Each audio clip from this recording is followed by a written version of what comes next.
Karl Marx diría en su segundo epílogo a la obra de El Capital lo siguiente: el método aplicado en El Capital ha sido poco comprendido, como lo demuestran ya las apreciaciones contradictorias entre sí acerca del mismo. Estas palabras que también va a desarrollar Marx, como pueden ver, no solamente aplica para el contexto posterior y poco en tiempo hablando a la publicación del Capital, sino que también hasta nuestros días. Creo que ustedes ya habrán visto, al igual que mi persona, el video del fundido criticando a Juan Ramón Rayo. Me llamó bastante la atención y me inspiró a poder hacer este video, y propiamente creo que topa bastante con la metodología que implementa Marx en El Capital. Ya he tenido la oportunidad de revisar el libro con anterioridad, inclusive en un directo pasado del canal, pero realmente nunca pensé dedicarle un video como tal, trabajado, editado, estudiado a esta cuestión. Pero siendo sincero, sentí bastante coraje al momento de leer tal argumentación de Juan Ramón Rayo que decidí hacer este video. Y bueno, no quiero dar mucha más introducción, mi nombre es Gerson, bienvenidos al canal de Gerson David y vamos con el contenido.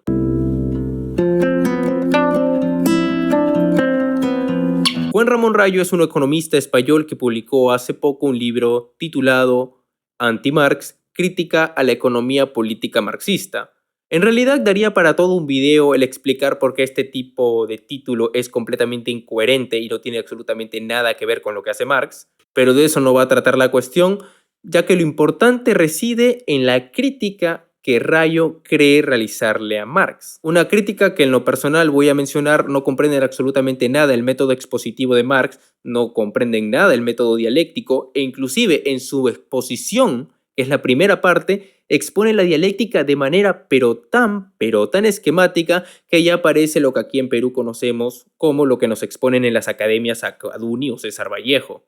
Otra cosa que pude notar es que Juan Ramón Rayo, más que leer a Marx o más que preocuparse por entender a Marx como tal en primera fuente, se preocupó por estudiar fuentes secundarias, o sea, llegar a Marx a través de intérpretes distintos, porque realmente no encuentro otra explicación para no comprender el método expositivo de Marx. Pero dejémonos ya de mucha cháchara y vamos directamente con la argumentación. En primer lugar, tratemos de explicar la teoría del valor de Marx. El capital parte de cierto nivel de abstracción. Los economistas burgueses justamente trataban de explicar la realidad partiendo de lo que nosotros conocemos como sociedad, Estado, nación, etcétera. Pero al momento de hablar de sociedad, Estado, nación, ellos presuponían un conjunto de categorías económicas. ¿Se puede conocer una sociedad sin conocer sus clases sociales? Evidentemente no. ¿Se puede conocer una sociedad sin conocer sus clases sociales? Y a la vez se pueden conocer las clases sociales sin conocer previamente categorías como capital,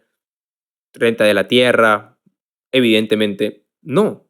Entonces, para poder comprender el todo, en primer lugar debemos hacer un retorno hacia ciertas partes, hacia cierto nivel de abstracción que luego en su desarrollo inmanente nos permita comprender ese todo. Es lo que Marx expone en el primer tomo de los Grundrisse. Es por ello que dependiendo de la ciencia particular en la que uno se enfoque, y en este caso la economía política, debemos partir de cierto nivel de abstracción en base a un objeto que ínfimamente pueda comprender todas las contradicciones del sistema capitalista de producción.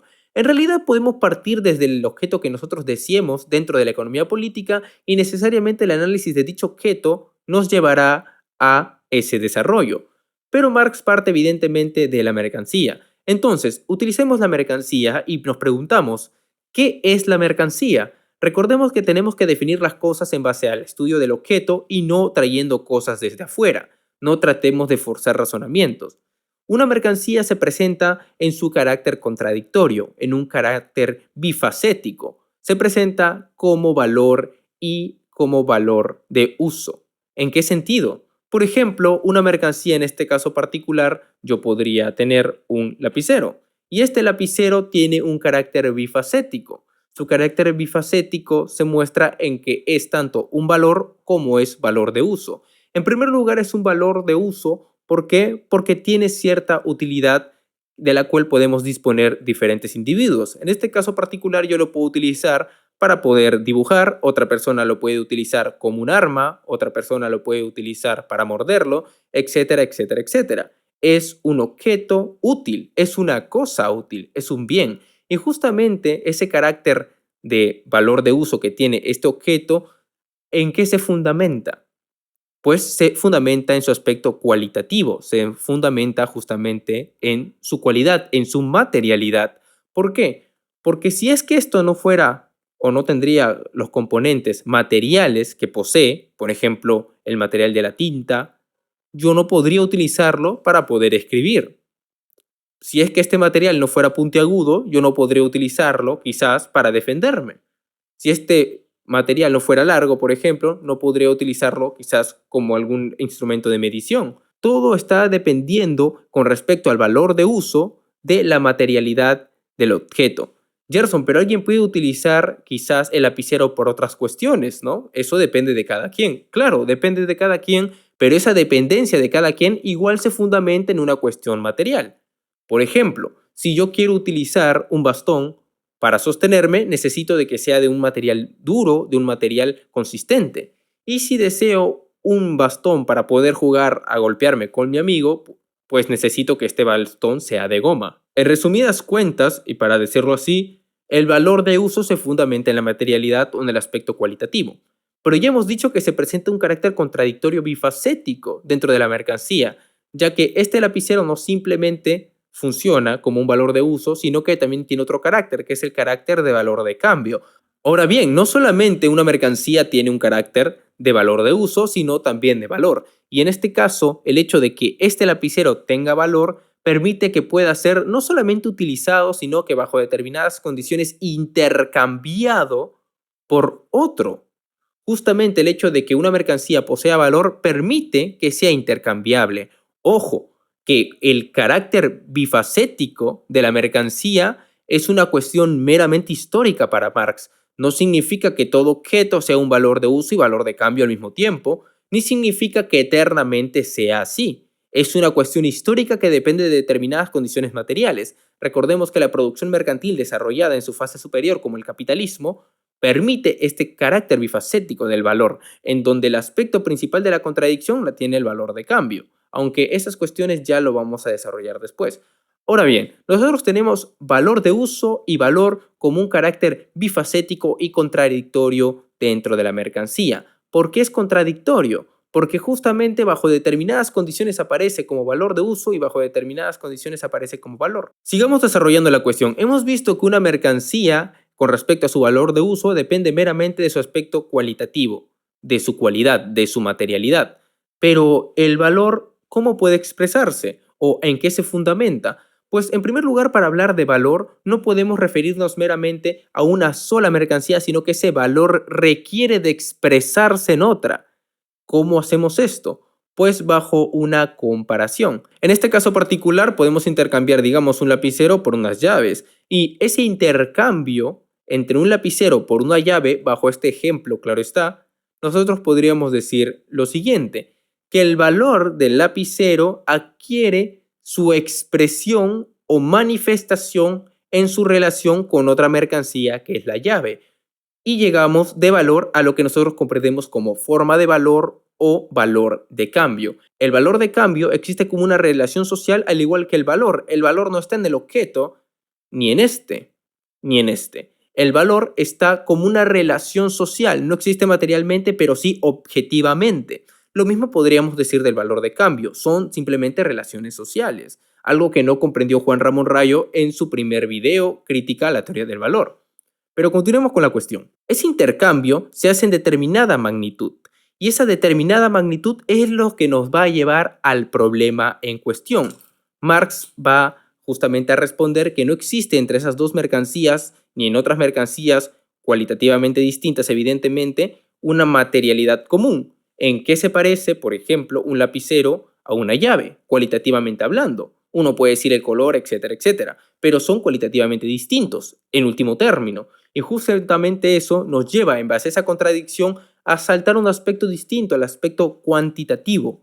Hay una magnitud que permite cuantitativamente equiparar una mercancía a otra. Y justamente eso es lo que se comprende como sustancia común, que dos mercancías cualitativamente distintas son iguales, cuantitativamente hablando, a una tercera cuestión o una tercera sustancia común. Y justamente aquí entra el problema del debate, y es el problema que vamos a criticar en Juan Ramón Rayo, ¿no? Marx presenta el trabajo socialmente necesario para la producción de dicha mercancía. O sea, cuánto tiempo de trabajo tarda el obrero en condiciones normales dentro de la sociedad para poder producir cierto bien. Entonces, ese tiempo de trabajo socialmente necesario vendría a ser ese tercer común o tercera sustancia común a la cual se recurre para poder explicar por qué dos mercancías intercambian en determinada forma o determinada magnitud. Muy bien, hasta aquí la explicación de Marx. Vamos a ver cuál es el argumento de Juan Ramón Rayo. Sí, P, y entendiendo por P, la igualación de dos mercancías en los intercambios requiere que ambas posean una sustancia común a partir de la cual se igualan cuantitativamente. Q, y entendiendo por Q, la única sustancia común que puedan compartir dos mercancías cualitativamente distintas es la de ser productos del tiempo de trabajo indirectamente social. Entonces, tenemos R, y por R comprendemos, el determinante de los valores de cambio de las mercancías será su valor.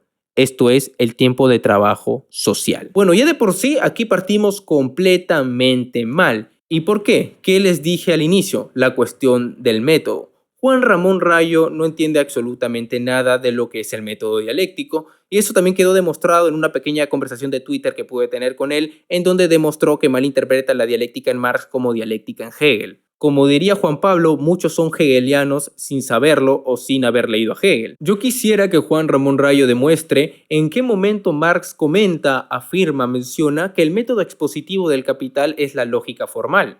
Creo que Juan Ramón Rayo se quedó todavía en Immanuel Kant y le tiene bastante, pero bastante respeto a la lógica formal. Ahora, uno podría decir, Gerson, pero si es que no utiliza sus argumentos bajo la lógica formal, entonces simplemente está diciendo falacias, está diciendo tonterías, cuestiones que van fuera de lo que nosotros comprendemos como racional. En realidad, no. Era justamente lo que le criticaban a Marx cuando publicó El Capital, diciendo que su método era simplemente la dialéctica alemana, idealista. Cuestión que demuestra un desconocimiento de lo que es la dialéctica en Marx. Pero para ir más directo voy a mencionar lo siguiente. La lógica formal y sus principios, por ejemplo, el que se conoce como el principio de contradicción y popularmente llamado principio de no contradicción formulado en la metafísica por Aristóteles, iba a tener cierto respeto hasta la obra de Immanuel Kant, que es la crítica de la razón pura, su obra magna. Con Hegel la cosa cambia, la lógica formal queda bastante limitada y sobre todo a su principio de contradicción, que una cosa no puede ser igual a otra al mismo tiempo, que necesariamente A tiene que ser igual a A y que A tiene que ser diferente de B, porque si no, B tendría que ser por fuerza A y A es igual a A, y bueno, ya se me está entendiendo creo con eso. La cuestión es que los silogismos, las formas lógicas, el principio de contradicción carecen de la comprensión del movimiento real. Es un intento de ordenar lógicamente el lenguaje y por ende de ordenar lógicamente el pensamiento, pero justamente su intento de ordenar lógicamente genera ciertas limitaciones. Y de esas limitaciones iba a ser completamente consciente Hegel, que en la ciencia de la lógica menciona lo siguiente. Es, empero, uno de los prejuicios fundamentales de la lógica hasta ahora vigente, así como del habitual representarse las cosas, el de creer que la contradicción no sea una determinación tan inmanente y tan conforme a esencia como la identidad. Con todo, si se tratara aquí del orden jerárquico y hubiera que mantener firmemente separadas ambas determinaciones, habría que tomar entonces a la contradicción por lo más profundo y más conforme a esencia. En efecto, la identidad que le está enfrentada es solamente la determinación de lo inmediato simple, del muerto ser, mientras que la contradicción es la raíz de todo movimiento y vitalidad. Solamente en la medida en que algo tiene dentro de sí mismo una contradicción se mueve, tiene impulso y actividad. El problema de Kant consistía justamente en limitarse meramente a la lógica formal, y justamente este límite a la lógica formal no le permitió ir más allá de la experiencia sensible. Cuando Kant llega al punto de la dialéctica trascendental y propiamente a las antinomias de la razón pura, él pone un límite. Estos conflictos trascendentales se producen cuando yo sobrepaso mi experiencia posible y por ende simplemente tengo que fundamentarme en lo que se conoce como lo fenoménico. Wittgenstein va a decir también que los límites del lenguaje son los límites de mi mundo. Pero ¿por qué Kant utiliza la lógica formal para estas cuestiones? Evidentemente porque sigue existiendo un gran respeto desde Aristóteles. Pero ese respeto irrestricto a la lógica formal no permite comprender el movimiento, no solamente material, sino conceptual, contradictorio de las cosas, de los objetos, claro está. Pero justamente ese respecto irrestricto a la lógica formal no permite comprender el movimiento real contradictorio, no solamente material, sino también conceptual. Es por ello que Hegel critica a Kant y no se limita a retroceder frente a las antinomias de la razón o las contradicciones que se presentan en la dialéctica trascendental, sino a tomar las contradicciones como reales y utilizarlas para avanzar. Es el método de la contradicción. Y creo que esto ya los lleva a la comprensión de lo que se conoce comúnmente como unidad y lucha de contrarios. Los contrarios son lo mismo, forman una unidad y toda unidad presupone una contradicción, el uno se divide en dos, etcétera, etcétera. Es el método que Marx utiliza. ¿Y qué es la ciencia para Marx? Justamente es estudiar un objeto y desarrollarlo a partir del concepto, en base a sus contradicciones. Es el concepto adecuándose al objeto y no como piensa Juan Ramón Rayo en Twitter. Eso también Marx lo aclara en el segundo epílogo. Pero Juan Ramón Rayo hace caso omiso a esto y cree que Marx utiliza la lógica formal de modo expositivo. Y ya de por sí aquí debería acabar el video porque está partiendo mal. Pero no me voy a limitar a eso y vamos a seguir desarrollando la cuestión. Veamos el razonamiento de Rayo. Por tanto, P conjunción lógica Q es una condición suficiente para que sea cierta. No es posible que dos mercancías no se intercambien según su tiempo de trabajo social. R. Si la igualación de las mercancías en los intercambios requiere que ambas compartan una misma sustancia P, y si esa sustancia común solo puede ser el tiempo de trabajo social, Q. Por eso mismo, basta con que una de las premisas no sea cierta para que R no se cumpla necesariamente, es decir, que si las mercancías pueden intercambiarse sin poseer una sustancia común, o si esa sustancia común que permite igualarlas cuantitativamente pudiese ser otra que el tiempo de trabajo social, entonces las mercancías no tendrían por qué intercambiarse según sus valores trabajo. Ahora bien, que el antecedente, P, conjunción lógica Q, sea falso no implica que el consecuente, R, también deba hacerlo. Las premisas son condiciones suficientes para que las mercancías se intercambien según sus tiempos de trabajo, pero no condiciones necesarias. Quizá las mercancías pueden intercambiarse según sus valores trabajo por razones distintas a las expuestas en las premisas. Pero, en todo caso, si alguna de las premisas es falsa, aun cuando el consecuente pudiera ser cierto, sí podríamos afirmar que Marx no habría expuesto cuáles son esas otras razones que conducen a que el consecuente sea cierto. Por consiguiente, si la proposición P o la proposición Q son falsas, no habrá propiamente una teoría marxista del valor que argumente correctamente por qué las mercancías se intercambian según sus valores trabajo. Nuestro primer paso en esta crítica será, pues, examinar la validez de las dos premisas que componen el antecedente del teorema que resume la teoría del valor de Marx. A ver, creo que ya expliqué esta cuestión, pero vamos a tratar de desarrollarla un poco más. Juan Ramón Rayo trata de partir de dos premisas que son P y Q y justamente una conclusión lógica que sería R.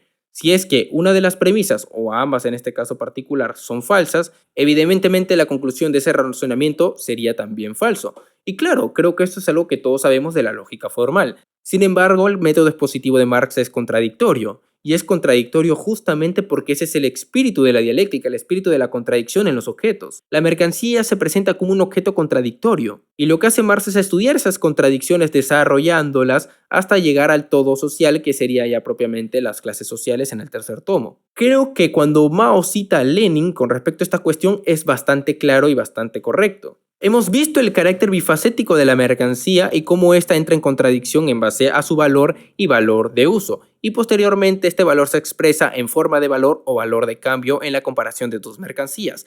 Hemos determinado que el aspecto cualitativo no tiene absolutamente nada que ver en base a la equiparación o el intercambio. Entonces recurrimos a una cuestión cuantitativa, y esa cuestión cuantitativa es producto justamente de esa contradicción de imposibilidad cualitativa. El hecho de que cualitativamente no pueda ser intercambiado por algo en magnitud hace que por fuerza en una contradicción se derive la necesidad cuantitativa. Ahora, Marx recurre al trabajo socialmente necesario. Creo que muchos ya saben que esto no es algo novedoso, sino que, por ejemplo, en David Ricardo aparece que el tiempo de trabajo determina el valor de una mercancía. ¿Saben cuál es el problema de aplicar lógica formal a esta cuestión? Es que eterniza lógicamente algo que se supone es producto de determinadas relaciones sociales. Aquí Marx no está siendo un economista burgués como David Ricardo, y habría que aclararle, claro está, a Juan Ramón Rayo, que Marx no es David Ricardo. Cuando nosotros hablamos de una mercancía, hablamos de un producto histórico, de una relación social, una cuestión que se conquistó históricamente. No es algo eterno, no es algo inmutable, no es algo que ha existido en un inicio y no es algo que va a existir hasta el final de los tiempos. Y justamente el comprender que una mercancía se expresa cuantitativamente con el trabajo o el tiempo de trabajo socialmente necesario es meramente una relación social. Una mercancía, en este caso el lapicero, no se expresa eternamente como puede determinar la lógica formal bajo ese razonamiento, que esto se intercambie bajo su trabajo. Este lapicero se puede intercambiar, digámoslo así en este ejemplo particular, por determinado tiempo de trabajo socialmente necesario, digamos, bajo 5 horas de trabajo socialmente necesario. Esa es la forma que reviste. Es evidente que David Ricardo diría que esta mercancía se intercambia bajo la magnitud de 5 horas de trabajo. Pero Marx no simplemente va a recurrir a eso, sino que se va a preguntar el por qué. ¿Por qué este lapicero que posee valor necesariamente tiene que revestir la forma de valor? Porque recordemos que la forma de valor es una expresión social del valor y justamente esa expresión social tiene límites y alcances históricos, cuestión que no se puede remitir a la lógica formal porque justamente lo que haría es eternizar esa relación social bajo un producto de razonamiento lógico. Este es el gran problema de confundir la metodología que queremos implementar en las ciencias naturales hacia las ciencias sociales, cuestión que ya ha sido desarrollada por pensadores como Theodor Adorno en su crítica a Karl Popper. No se trata para Marx de que una mercancía como el lapicero necesariamente, eternamente y naturalmente, como si de una cuestión lógica de derivación se tratase, tenga que venderse por, digamos, una expresión de 5 horas de trabajo, sino que bajo el sistema capitalista de producción adquiere determinada forma. De eso no se habían percatado los economistas burgueses que justamente en ese aspecto habían cometido el fetichismo de la mercancía. Creo que me estoy dando a entender un poco. La exposición es contradictoria, el estudio del concepto y el objeto entran necesariamente en contradicción para poder comprenderlo en su desarrollo, cuestión que ignora Juan Ramón Rayo al no comprender el método dialéctico y recurrir a una cuestión de la lógica formal cuando no tiene nada que ver en este asunto particular. Siempre menciono que si quieren criticar al capital, traten de criticarlo por su producto, por sus resultados y no por el desarrollo como tal, porque en primer lugar, para criticar el desarrollo tienes que comprender el método de desarrollo, que es el método dialéctico, y muchos no lo comprenden. Si es que lo comprendieran, una crítica sería perfecta, pero lamentablemente no, como podemos ver en el ejemplo de Juan Ramón Rayo. Y por eso debemos entender que Marx parte de cierto nivel de abstracción. Marx habla de valor, todavía no habla de precio, que es una categoría más concreta del valor. Es por ello que en cierto nivel de abstracción todavía estamos entrando en este tipo de contradicciones que nos permitan metodológicamente llegar al producto que nosotros queremos. Cuestión que, reitero, Juan Ramón Rayo no entiende y por eso muchas personas dicen que Marx entra constantemente en contradicción en El Capital. Sí, es lo que dice Lenin, es lo que dice Mao. Es normal, es el método dialéctico, científico, epistemológico dentro de la cuestión a investigar, que es la economía política. Y estoy revisando y todo el desarrollo de Juan Ramón Rayo que prosigue a las líneas que he citado es esto, la cuestión de la lógica formal. Cuestión errada y que se fundamenta en el método de las ciencias naturales hacia el método de las ciencias sociales. Y es que este tipo de lógica formal, reitero, no comprende el movimiento de la realidad material y conceptual. Por ejemplo, miren, les voy a traer una cita que hace Juan Ramón Rayo. El propio Marx nos menciona varios ejemplos de bienes que se intercambian con la forma de mercancías y por tanto se igualan en los intercambios con otras mercancías a un determinado valor de cambio, sin que sean productos del trabajo humano y, por tanto, sin que quepa afirmar que alguno de ellos posee esa sustancia común, ser fruto del trabajo social, que Marx considera imprescindible para que se pueda establecer un intercambio. Cita de Marx en El Capital. La forma precio no solo es compatible con la posibilidad de una incongruencia cuantitativa entre esta y la magnitud de valor, es decir, entre la magnitud de valor y su propia expresión en dinero, sino que puede, además, encerrar una contradicción cualitativa, haciendo que el precio deje de ser en absoluto expresión del valor, a pesar de que el dinero no es más que la forma de valor de las mercancías. Cosas que no son mercancías, por ejemplo, la conciencia, el honor, etc., pueden ser colocadas a la venta por sus dueños, y por tanto adquirir la forma de mercancías a través de su precio. Sí, según Marx, la única sustancia común que comparten dos mercancías es que son producto o fruto del trabajo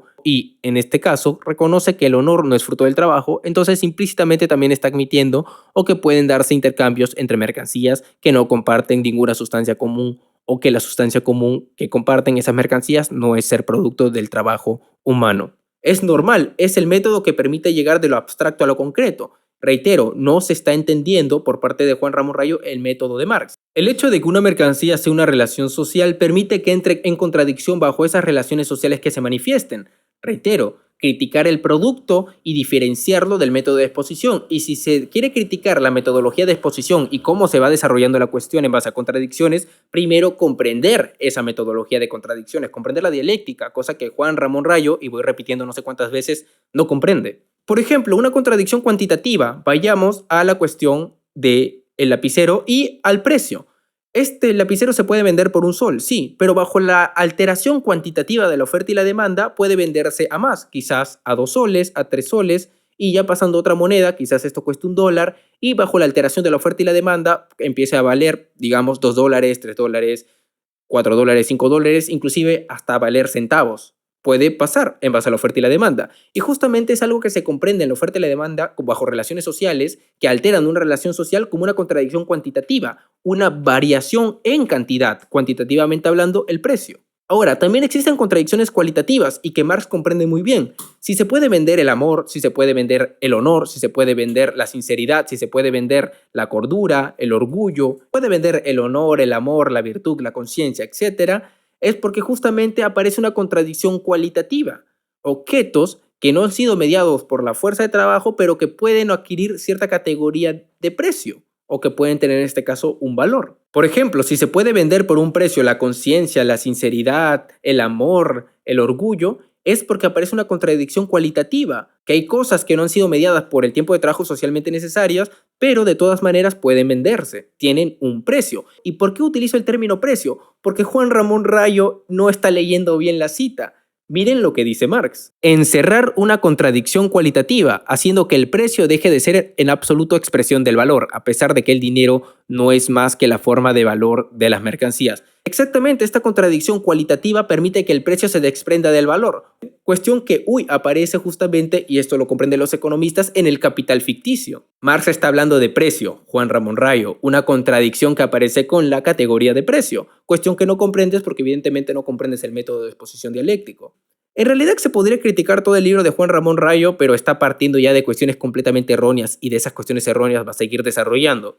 Mi consejo personal, no solamente para Juan Ramón Rayo, sino para ustedes que quizás algunos no estén tan familiarizados con el marxismo, con la dialéctica, con Hegel en general o con este método, pues que le dediquen un tiempo para poder revisarlo, para poder estudiarlo a profundidad. Respetar a Marx, respetar a Hegel, respetar estos pensadores que han dado un producto científico realmente importante para la comprensión de las relaciones económicas de producción capitalistas. Lo que nos venden en redes sociales, los discursos que nos dan, la crítica de Juan Ramón Rayo, que ya parece el último golpe certero a Marx y que realmente no lo es y no es fácil de criticar como acabo de demostrar, se fundamentan justamente en una falta de respeto a Marx. Lean a Marx. ¿Quieren criticar a Marx? Léanlo. Y tómense la molestia de leerlo. Tómense la molestia de comprender la complejidad que puede tener. Cuestión que no ha entendido Juan Ramón Rayo y que reitero también, esto me lleva a una segunda cuestión. Por favor, lean a Marx de manera directa. No interpreten a Marx desde lo que dijo Juan Íñigo y Carrera, desde lo que dijo Rolando Astarita,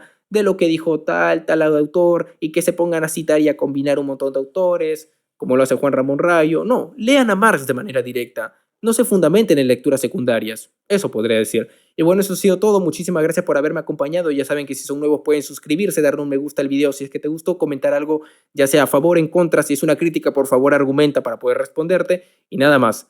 Nos vemos en otra oportunidad. Espero les haya gustado. Cuídense todos.